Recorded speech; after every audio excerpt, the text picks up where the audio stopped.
Hey guys, it's Louis and I'm coming to you from the backyard. It is December and I'm checking out the grass that I planted back in September, back in early fall, and the grass is looking really well. No wonder they call tall fescue a cool season grass, because last night we had frost and this entire backyard was covered with snow, light snow, and it froze as well. So but the grass is green. This is an unedited and unfiltered video that I'm going to show you, but this is looking very well. The garden enclosure that I did late spring early summer has held really well. The posts that I planted into the ground, they are about 3 feet all the way into the ground. That gives it a firm foundation, but this will be a permanent structure that will give interest to this part of the garden when nothing is blooming. But for some reason, that viburnum is giving us several white blooms, and I don't know why. Maybe it's the type of viburnum. Well, who knows.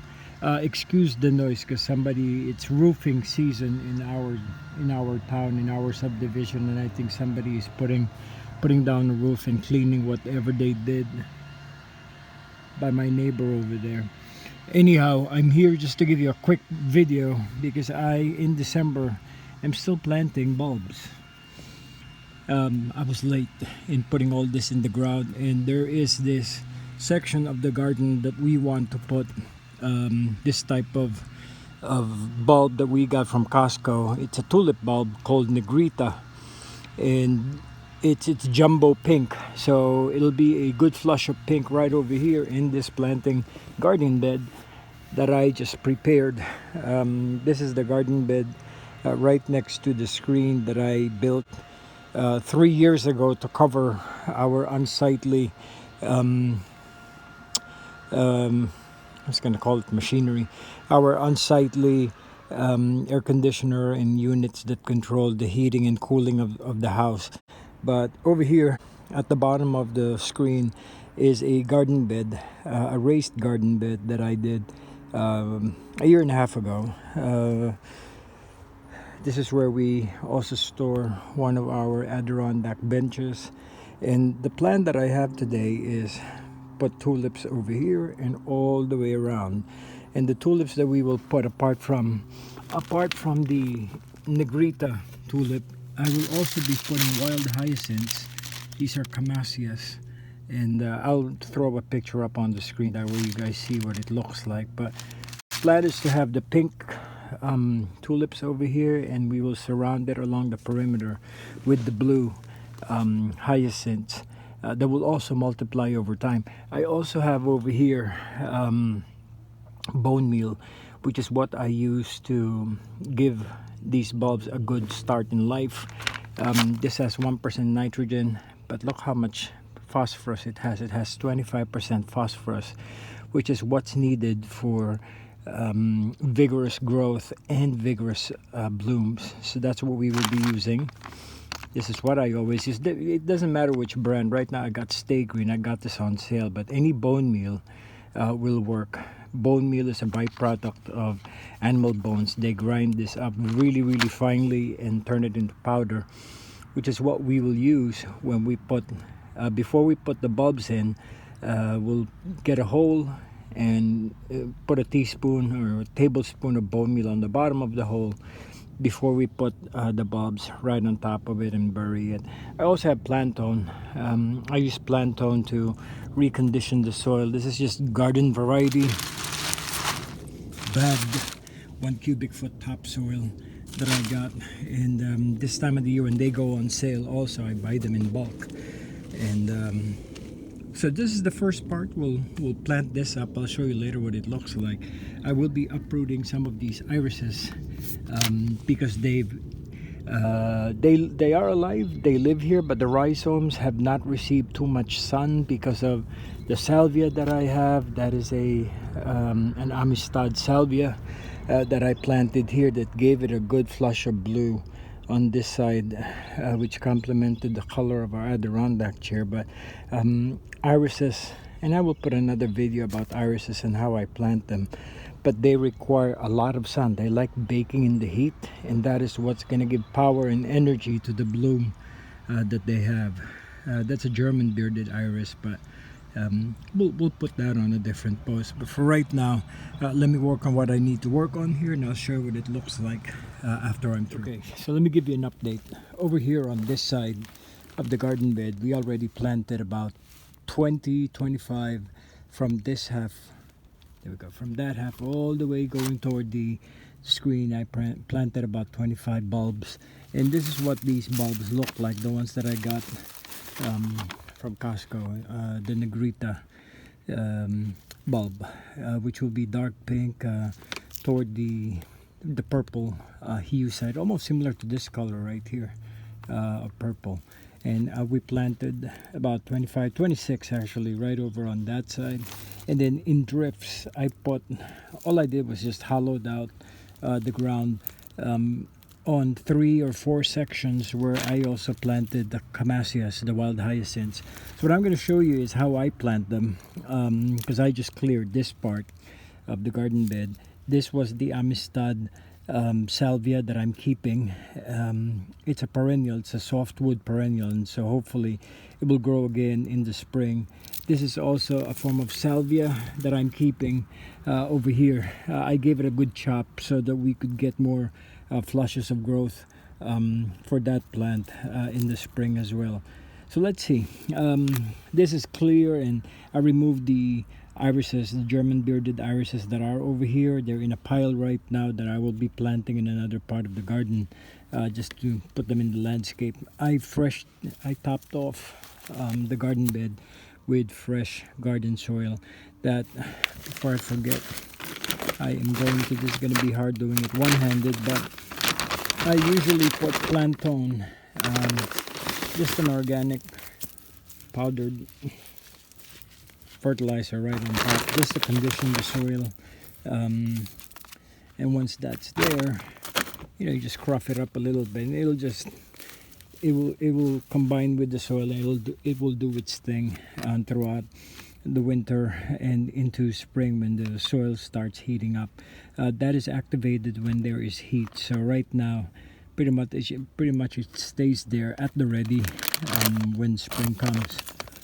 So now what I have is my trowel, and again I showed you this trowel in another video before, but it has these calibrations that I like. And for planting bulbs, I really put this trowel all the way down deep, where it goes as deep as that part at the neck of the trowel, which gives me an idea how deep it is. That's the perfect depth for planting. See how that goes? It just goes right through. And this soil is very friable, meaning it's loose but not too loose that it's not going to retain the heat. So you just move the soil over this way. Sorry about the shadow and the lighting. That's the best we can do. And then this is the amount of powdered bone meal that I put, and I just slide that right into the bottom of the hole. Where's my bulb? Here's the bulb, and again there's the basal plate. You see now that the swelling that's happening right from the center, that's where the roots are going to start developing. So you plant it this way in a teardrop shape. It's shaped like a Hershey's kiss. So you put that right all the way down deep, and there it is. The growth will happen from that tip. In a couple of months we'll have a good flush of growth in this area of the garden. I'll continue doing my bone meal and planting the camassias right from this side, but I just wanted to give you an idea of what I do this should have been done in the fall, but I've been busy, and so now that it's December, we cannot waste all these bulbs because these bulbs are raring to go. But that's it for me from the backyard video, where I had to redo the other side of the section of our yard where we have the screen, where this is the other side. And what happened here was I had to redo the bricks, because little did I know maybe you can see that from where the garden enclosure is, the land, the turf goes downhill, and when it does, there's a lot of moisture and a lot of water retention being collected down in this section of the garden. Part of the thing that I will do for later is to build a French drain, but again, that's for a different post, different project. You know me, I have a lot of projects at hand that I keep thinking and putting on paper. But no matter, what I did here was I redid the bed.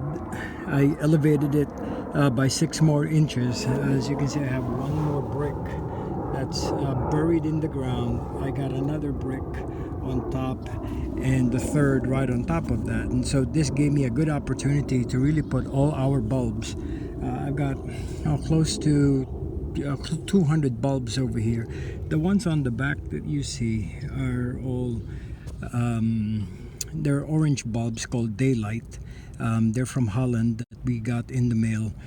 Along the edge of that, it's a big swoop, so there's going to be a lot of orange tulips that's going to grow from that area. Down on the outer side, what I did was planted camassias, again the blue wild hyacinths that hoping will blend well with the apricot orange color of the Daylight. And down over here I have some remnants of the negrita bulbs that I put down here in the corner, give a good foundation to that corner of the bed. And then over here I've got a new collection of bulbs. They're also orange, called Orange Emperor Tulips, and those are also great to look at. So I'm looking forward to that. So that's going to be on the outer side of this bed. Things are shaping up really well. What is this? Huh. I hope that's not anything bad, but looks like it's just on the skin. Looks like plastic. Yep, I thought that was like secrete. Maybe not. Well, hopefully everything will grow. And all I did here was I placed the garden soil instead of doing individual holes. It's a lot easier doing it this way, especially if it's for a new bed. And the white stuff that you see, that's all bone meal, and I put about half a bag of bone meal on top of this entire bed. But we will give you an update, part 2 of this video, in the spring. So we are hoping for a good show on either side of the screen that I have. Pardon the noise, somebody is fixing the roof by my neighbors, and that's where we have some of those outside noise. But right now this is what they look like, and hopefully give us a good show. So again, this is Louis. We'll see you back here in Acorn Hill. Bye bye for now. And just again wanted to show you how the grass that I started from scratch. This, by the way, I'm very proud of this because it's organic. There's nothing synthetic nor chemical put down on this grass. I've always used the Espoma brand, which in the spring sometime I'll show you what I use, that way you know and get an idea of what I do for the lawn and how I care for it. I hope you like this video. If you stumbled on the channel, there's a reason why we have the like button there. I hope you don't mind giving me a like on my video, and definitely subscribe so you can learn something new with all the material and content that we put up. Again, this is Louis. Hope you're enjoying a good day. Thanks for joining me for today in Acorn Hill. We'll see you back soon. Bye bye.